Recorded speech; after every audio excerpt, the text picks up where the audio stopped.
You're listening to Together by AGCI. I'm Marissa Butterworth.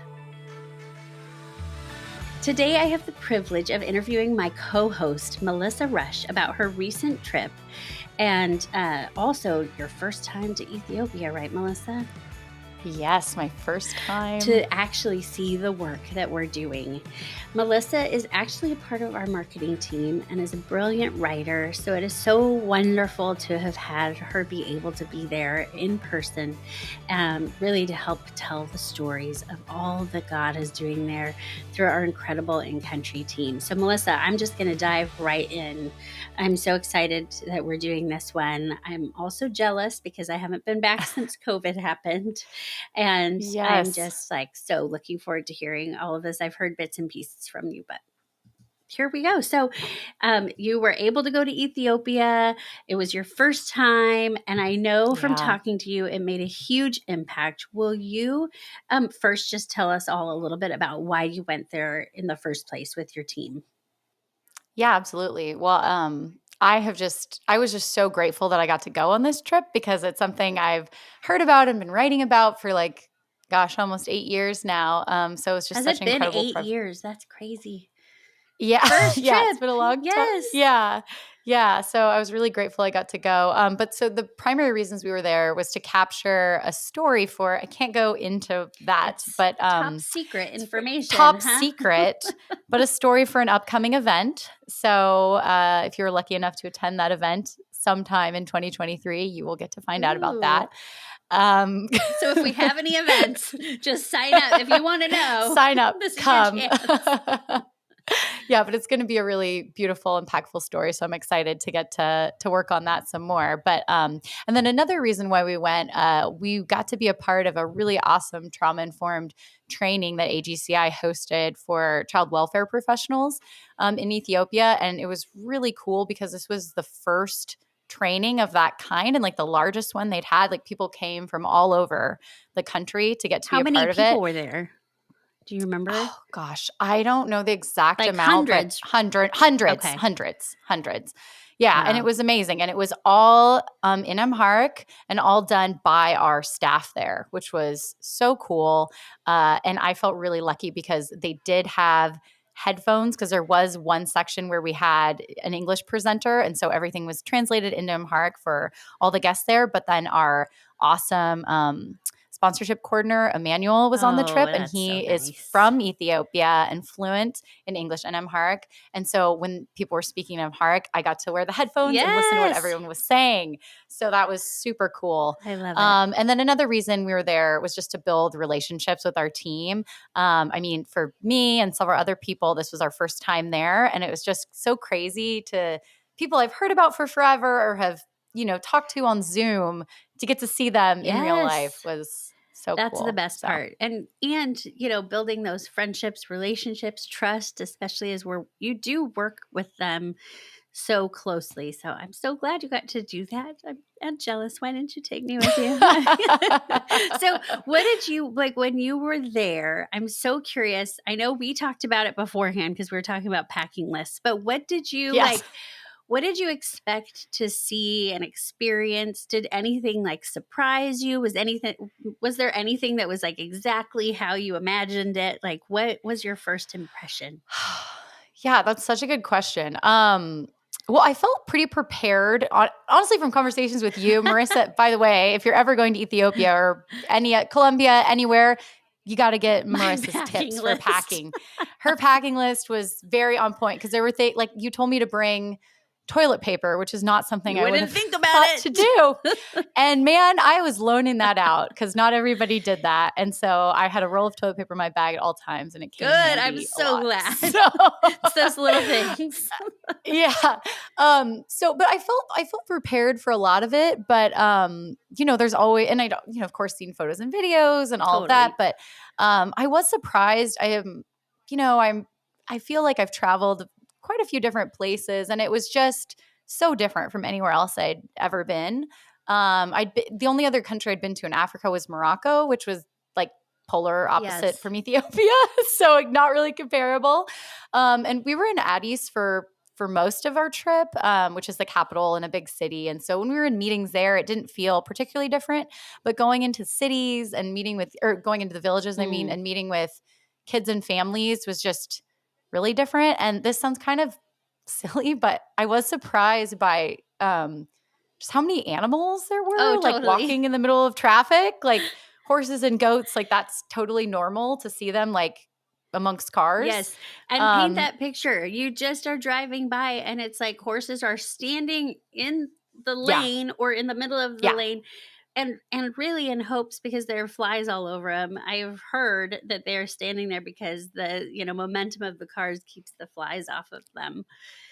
Oh, I hadn't heard that. That's But they're interesting. right I hope there. that that's They're the right there case. with you. Yeah, and the driving, I had been warned about the driving, but the driving is nuts. Like traffic lights don't really seem to Mm-mm. matter a whole lot. So that was They're a interesting. suggestion, a loose suggestion. Yeah, yeah, totally. If you're car sick, like maybe bring some Yes. Some Dramamine. patches. It's yeah. And then I was surprised, like, I mean, these are just kind of the random things Yeah. you don't like think about, but I mean, everywhere when we were driving around, I'm just like glued looking out the window, like looking at people, all of that. And there are so many people just like on the side of the road preparing coffee kind of in the traditional way, like they're roasting the Yeah. beans, and then like enjoying them in these beautiful like ceramic cups. And I don't know, it's very different from our, in America, we're always in a rush. We have everything to go. Yeah. Um, so I thought that was cool. And then something else, this shouldn't have surprised me, but it did, was just like how much our American team like stood out like sore thumbs. Yeah. Like kids would openly like point at us and call us Ferengi, I Yep. think is how you say Yep. that, which means Fortune. foreigner. Yep. Frenchie. Um, And they yell and it they at also you. called, yeah, oh yeah, yeah. And so that was Did you just get called something. China? That was the other Yes, thing. Okay. yes.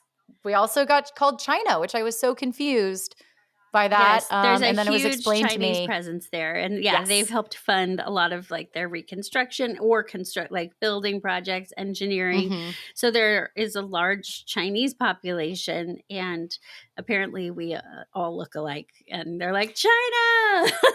So, yeah. Yeah, that was surprising. That was surprising, Yes. but yeah, it's a beautiful country. The people are so incredibly kind and generous. Yes. Um, yeah, so Yay. those were just kind of funny anecdotes, but it Yes. was I it was love it. great. I love that you like processed it and like took the time to think through like, oh, that's funny that, you know, that I saw that. That's I don't know. Whenever especially Ethiopia of all the places that every country you travel to when you're a foreigner, like you take in Hmm. those things, but I would say it's one of the more like complete polar opposite places to travel to in regards to like how everything works. Like it's just the Yeah, well, opposite. it's totally, and something that was pointed out to me that I didn't know before I went there, but that's so interesting, was that Ethiopia is the only country in Africa that wasn't colonized. Mhm. And so it doesn't have like the Western influence that a lot of other African countries countries have. have, Yep. African Yep. countries have, which is, obviously great. It wasn't colonized, Yes, they but fought hard.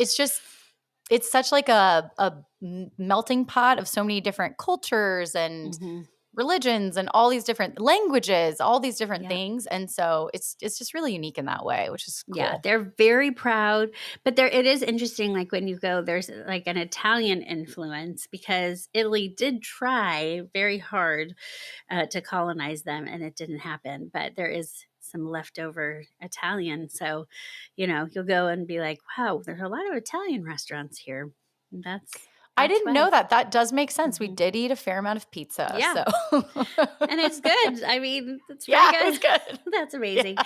So, like, what is the first thing that struck you about the work that we're doing in Ethiopia, especially through your lens? Because you're writing about it. I think you hear probably more than a lot of people on our general team because you're getting all of these stories that are coming through and working with them over there. So what struck you? I just think we're doing things that no one else Hmm. is, which is really cool. And I don't think that I fully understood that, I guess, until I saw it like firsthand. Totally.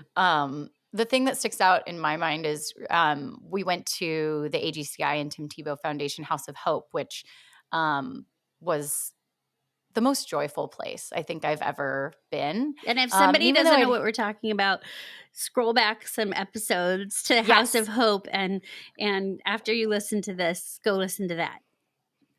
Like, yeah, keep and so going. for if Sorry. no, totally.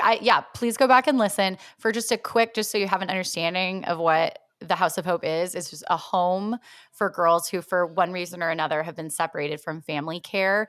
A lot of times they are trying to help support their family, trying to secure employment in Addis. And, unfortunately, a lot of times they're preyed upon or things don't work out the way that they'd hoped. And the goal of the home is to help the girls get the support, therapy, all of the things that they need Exactly. um, to heal. And then we also work really closely with their families and help the family get the support that they need, parenting classes, counseling, help them with job security, all of that kind of Yes. stuff with the hope that they can be reunified. Because that Yes. is always our first hope, is that kids can, Yes. you know, be within their first families, and if they get separated, that they can be reunified. Yes. That's Well, and so right now, I mean, the exciting thing, I just talked to like our Africa director today. There are 39 girls that have been successfully reunified with family. And we don't 39. really go by like, we don't judge by, oh, we have 39 reunifications. Our judgment is really like, if they're staying within their families after Yeah. I can't even say it, reunification. So we've had a Reunification. 100% Yeah. success rate, which is crazy because I was asking her, like, what's the rate that we're not the only place trying to do reunifications. Um, First of all, it's not a big No. thing, but we're not the only ones. But we are the only ones that are going in and doing that deep healing work through the trauma therapy that we use, TBRI. And so it's so cool because the average in Ethiopia is about a 10%, 10 to 15% reunification, successful reunification rate. Yeah. So for us to have 39 girls at 100%, it makes me so excited because our team over there is doing something so right. And Yeah. it's just like so amazing. So keep going. So that's a look at House of Hope. But, what else? So you were saying, as I Yeah, no, interrupted and I you. didn't know. No, that's amazing. I didn't know that was the number as of right now, and I knew it was 100%, but and so many of the girls who, come into the House of Hope, they have had other organizations try to reunify them. Hmm. And, unfortunately what those organizations are doing is just kind of physically placing them back. Yep. And a lot of times then the girls are leaving, with sometimes even that day. Yes. Um, because, The trouble's still there that caused this in the first yeah, place. it's not the physical separation, it's the emotional. Hmm. So just the work that's happening there is it's hard to even describe without, seeing it and seeing. I mean, our team there, and that's the thing, it's our team there. I mean, they are so committed, they care so much. And they work really hard to Yep. help. And some of these girls, when they first come into care, like, they have difficult behaviors Oh, because they totally. are hurt. Yep. And that's how the only way they know how to ask for help is to act out. But that can be really challenging. Hmm. And so they just walk through them. I mean, walk with them through that Yes. journey. And it was just powerful to see. And it also was really cool because we're coming there. I didn't know how they would react. We're obviously not Ethiopian. We don't speak Amharic. Like, is this going to feel like, oh, they're going to feel like they have to put on a show or kind of, you know what I Yep. mean? And that is not what happened at all. They Good. kind of were like, hey, and then they kind of went around what they were Good. doing, which was I'm amazing because glad that's that they what don't feel like they have to like change that their world is not like completely disrupted anytime any of yeah, us come to visit. yeah. Absolutely. But we got to play games with the girls. It's just like a colorful, beautiful, joyful place. They're I laughing, love like it. just knowing all that I mean, some of these girls have really, really hard stories, and knowing what they have lived through. And then if you saw them there, you would have no idea the Mm, trauma they've been through because they are in such a better place. Um, that was just like powerful to see. Like it honestly brought tears to my eyes just to I see love that. how well this model is working and Well, yeah, and how hard our I staff love is it for working. so if you've been doing your work for the last 8 years with us, you've seen so many iterations of what we do. Yeah. And you've been a part of like seeing how we're planning for things, seeing how our international team's doing things, seeing our hopes, dreams, prayers for this place. So I love like how powerful it is that you had a chance to actually go there and see what you've been writing about. Yeah, and I think it changed the way that I'll write about Hmm. it because I just have a deeper understanding, Yeah, um, which I'm just so grateful I had that I opportunity. love it. So what was it like for you? I know have you met any of the team in person before? Like, I met okay, Ozib in I think it in was our Austin. Okay. 2020 yeah, Okay. yeah, Ozib and in Haile were Austin. there, which is so great. Yes. So what was Yeah, it like to meet the rest of the team? And we have a lot of new team members. So we how was that? do. It was awesome. I got to spend time with so many people who I had just, messaged or been in meetings with over the years. And so to get to like develop those relationships was just like such a gift. Yeah. And it I was just love so it. cool. Like they are running things down there so beautifully. Yeah. And like I just felt like we just got to kind of pop in and be like, observe and be like, this is amazing. Like, Yes. this is so great. We're not the ones, coming in telling everyone what to do or anything like No, that, which is, by the way, not how AGCI works at with all. anything. Yes. We always rely on our in In country country. staff to guide Yes. us and Yes. we just help support them. Yeah.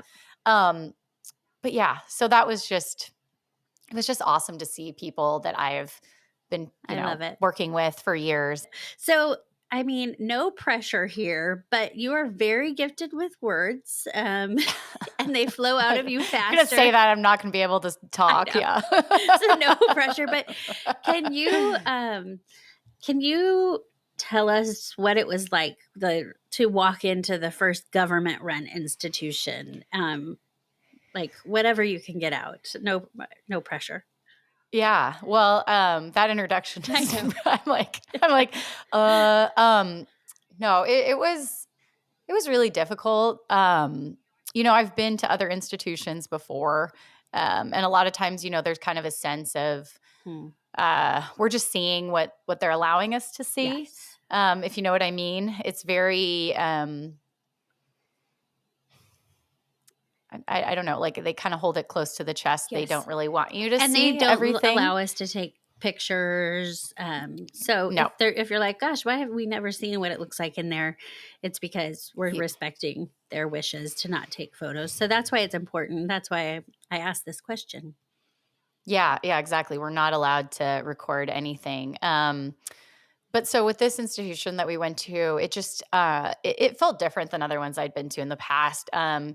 We walked inside to where the kids were their sleeping area, and there's, I mean, basically just in the building itself, there's almost no light, which just kind of instantly made it feel more depressing, I guess. There's just like literally it's just like a dark room. There's not And lights. which one And did there's you go to first? I don't What think I age group can. or sorry, not the name, but what age group were Oh, they? so these were girls who were like, I think 8 to Okay. 16, I Okay. believe. Yeah, so not really little kids. Okay. Um, yeah, and there were basically no caregivers around. Like I think I saw 2 and they were eating lunch, Oh, like not with wow. kids. Um, yeah, so that was I had not, when I've been to institutions in the past, um, they're not great, but there's at least caregivers around, and there weren't. Um, I really had to kind of the person who was giving us a tour. They kind of took us to like they really he was really avoiding showing us like where the kids were. Like he took us back to like Interesting. a garden area, and I was kind of like, what's going on? This is confusing. And so I really had to push and be like, no, I want to see where the kids are. Where are the kids? Like and there weren't that many around. Like Mm. they kind of weren't letting us see where they really were. But I did get to go into an area for kids with special needs, Mm. and um, that was pretty shocking. I was trying to not, physically react, and it was hard. So we were in a Mm. room, and there were, probably, if I had to guess, they were probably between the ages of, 8 and 12, the kids that were in this room. And there were some that were um, in cribs, um, Mm. and which isn't really, appropriate for a kid that age. And this one little girl, her her limbs were kind of bent and kind of contorted, I guess, so Mm. she could fit in. And I just remember, I was kind of talking to her softly, and I'm speaking English. She doesn't know what I'm saying, and her eyes didn't register that I was Mm. there. But she was smiling, kind of in response to my voice, like even though she didn't know what I was saying. And Mm. it just made me wonder, like, when's the last time someone had talked to her like kindly, and besides just, I Mm. that was hard. Yeah. And then the other kids in the room were, um, in wheelchairs, and they were kind of just facing the wall. Mm. There was nothing going on. There were no caregivers in the room. Um, and that was, I just hadn't been in a situation like that. It was pretty shocking to me. Even though I've heard stories, I've seen things, but just to personally experience that was really hard. It felt pretty bleak because especially the kids with special needs, like I just, as far as I know, there isn't a home for adults with disabilities. Yeah. They don't have anyone. What happens to them when they age out? Um, if they're just the way that there's not like a government support system or safety net the way that there is here. So if they were put just on the streets, they just wouldn't make it. Yeah. Um, Mm. so that was hard to see. It's really hard. Uh, yeah, that was hard. Yeah. And it's hard, I think, for me at least. It's you don't know where to put it inside of yourself, seeing something like that, because in the line of work that we do, we hear stories. We know that this still goes on. We know there are places that are like this. Um, yeah, and just seeing it in person and seeing these lives and these souls, it's um, like you're looking them in the eye, or you're touching them or talking to them, and you know that that maybe hasn't happened in a long time. It's just, heartbreaking, beyond heartbreaking. Yeah, and it just kind of like it. You almost get kind of when you're there. I think it's almost like a trauma Mm. response. Like you become kind of like shut down and like numb a little Yeah. bit. Like you don't really know how to react. And then it's only after I left that Mm. poor Marissa had to be deal with me. We had No. a staff retreat, and we just to kind of, for people who hadn't seen some of the work, we watched an older documentary that kind of goes into some of the really difficult institutions. And I had like a physical response to that. I like couldn't stop crying, and I was like, why is this happening? And I kind of afterwards was like, I think it was like a week after I'd been and seen all of this.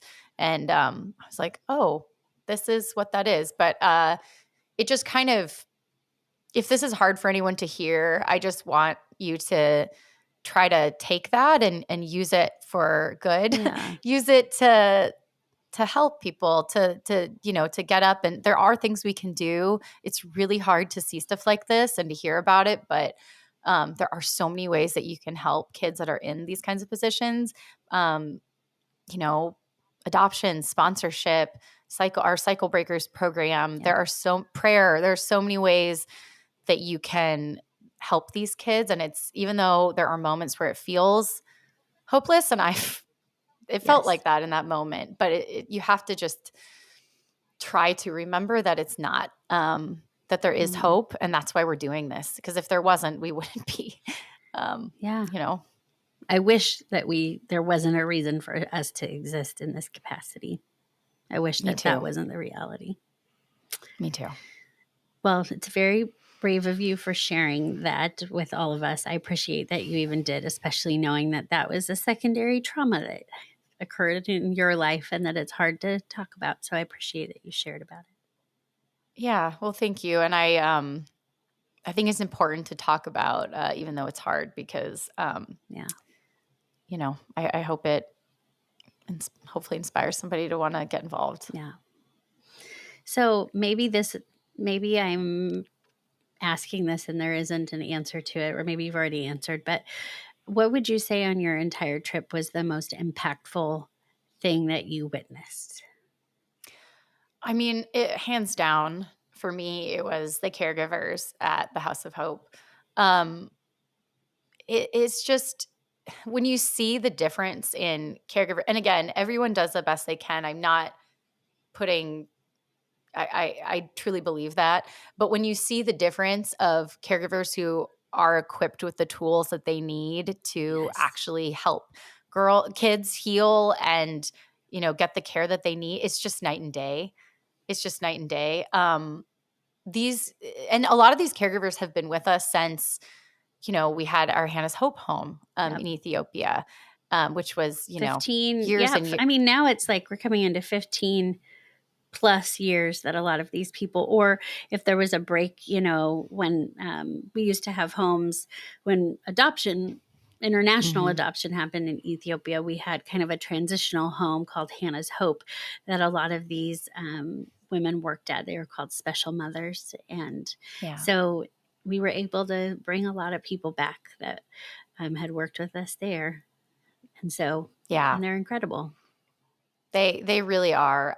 Like something that was really cool that I got to kind of witness is, so we were at the home, and the girls they were playing kind of a clapping song game that we kind of got to be a part of. And there Love was it. a girl who, I don't know what was going on, but she was, kind of having a hard time and didn't want to do it or whatever. And instead of just kind of ignoring that and focusing on, oh, we have these visitors here and we need to play this game, this caregiver immediately saw what was going on and went over to her and talked to her and comforted Mm, her and let her, go to her room and do something else with no issue at all. And it was just kind of like a beautiful moment of like, for a lot of these girls, they haven't had anyone that they can count on for a while. They've been mm, on their own. They've been, maybe living as a house servant. They've, gone through horrible things that no one should ever have to go to. And they now have, regardless of what ends up happening in the future, they have someone that has them. yep, And that is something that I think everyone needs, to know that there's someone who has your best interest in mind and that you can come to with anything yeah. and is going to understand and help you and support you and love you through all of that. Um, I'm getting emotional It's talking okay. about it, I'm but like watching that you is like, ooh, don't ugly that cry, is Marissa. that's But what yeah, these caregivers are for these yeah, girls. And like that is just the most fundamental human need. And just that they are, it's so much more than a job to them. yeah. I mean, like, They're and it would being have to be to Jesus do to that. these girls. Yeah. Yeah. Yep. Yeah. Yeah. Yeah. Um There I go. I Like, know, oh, gosh. sorry if If you you're want to see us listening. cry, you can watch this on YouTube. Or don't. Let's not. Or don't. Yeah, totally up to you. But yeah, so that was just beautiful to see. It's such a privilege. I think that that's something unique when we get to go visit the places that we work, are seeing people like genuinely being the hands and feet of Jesus to people from that have been through so much, that are from the hardest places. And yeah, to see them interact with people that have been through it. And at least for me, I don't know about for you, but sometimes I just think like, gosh, I don't think I would have the grace to react in that way, like in such a Oh, beautiful, yeah. kind.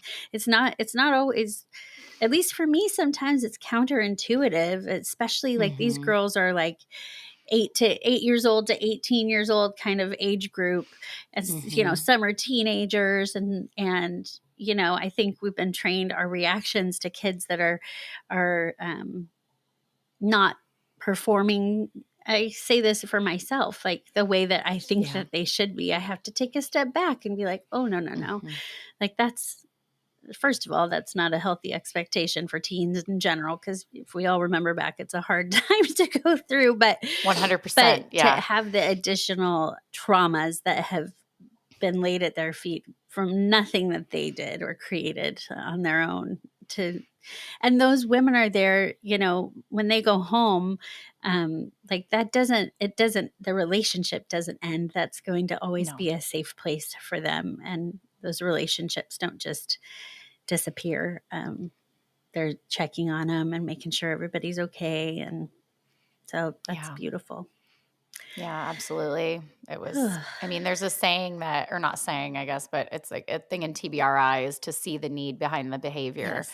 And that's what they're doing, which is like sometimes those behaviors are kicking and screaming and saying, I hate you Yeah. and mean thing, that's hard to respond to With with love. love to Yes. that.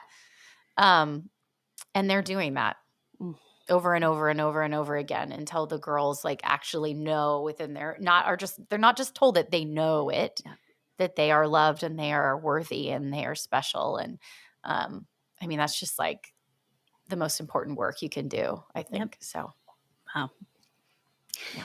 So after this trip, maybe I'm assuming something, but why do you have hope for Ethiopia? Our team. I mean, our team there just inspires me so much. Even in the midst of all the hard things, Yeah. they are getting up every day and doing this work. And they're not just like looking at what they're doing right in front of them. They're looking bigger. Hmm. They're like, how can we help more kids? How can we help more families? How can we spread this work throughout the entire country, throughout the entire continent? Um, Yeah. I don't know, like it can be so easy to get kind of pulled down into the darkness, into like the difficult things. And I'm not saying to brush those aside. Those are real. And, we need Totally. to recognize that and talk to a therapist about Yeah. it. But there is so much hope. There is so much hope. And I see it in our staff Mm. and just the care and commitment that they bring every day for these kids. And so I'm just so excited to see what they're going to do next, I love it. because it's going to be something we can't even imagine at this point. I just know it. Yep. I have no doubt. I think you're exactly right. And it's just like an honor. I know you feel this way too, like an honor and pleasure and gift that we all get to witness how God uses them there, Mhm. and the work that they continue to do. And well, thank you for sharing. And I know, I think I can speak for anyone listening. Like, anytime someone's vulnerable and open with what they experienced, we all get to experience something more powerful. So I'm getting all choked up again, but it was really wonderful to hear how Oh, everything thank you, was. And I Marissa. appreciate that you did that. So now I'm totally crying again. It's totally You're normal. gonna make me. You're gonna make me cry again. Uh, Well, thank you. It was honestly a privilege to get to talk to you, and you've been such a support and comfort to me through all of this. and I'm So glad I thank could tell you you. to bring toilet paper, because that's really the most important thing. Honestly, I used the whole roll, I knew so you thank you. would. Oh my gosh. Well, I'll Oh, wrap us goodness. up. Thank you to everyone so much for listening or watching Together by AGCI. This is my incredible co host and my friend, Melissa Rush. Melissa, thank you so much for sharing about all that you saw. You're inspiring to all of us, and I hope that this opens the door for anyone listening to just have deeper, more meaningful conversation around this. For more information on how to support the work that we're doing at AGCI, please don't hesitate to reach out by emailing us at info@allgodschildren.org, or you can visit our website at allgodschildren.org. Follow us on social media at All God's Children International. Thank you so much for listening.